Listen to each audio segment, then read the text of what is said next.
objectifs. Premièrement, de créer plus d'emplois en accélérant la promotion de l'entrepreneuriat, notamment celui des jeunes, et au moyen d'une approche volontariste inspirée de nos réalités sociétales. Deuxièmement, de protéger le pouvoir d'achat des ménages en stabilisant le niveau de l'inflation et en maîtrisant le taux de change. Troisièmement,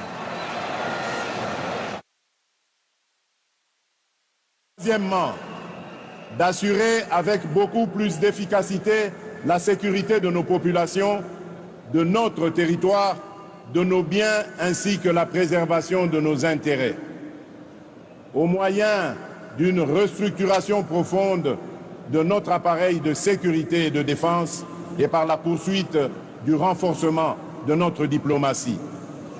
Quatrièmement, de poursuivre la diversification de notre économie et d'accroître sa compétitivité en optant pour la transformation de nos produits agricoles et miniers bruts sur notre sol.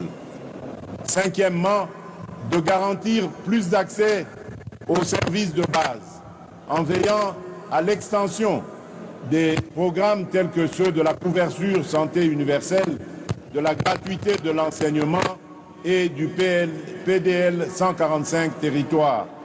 Et enfin, sixièmement, de renforcer l'efficacité de nos services publics. Ces engagements résument ma détermination à offrir des solutions pragmatiques par la force de la volonté et de la mobilisation des énergies de tous pour la création de plus d'emplois pour les jeunes à la sortie de la formation et pour les personnes en sous-emploi, la maîtrise du coût de la vie et la garantie de la sécurité des citoyens où qu'ils vivent.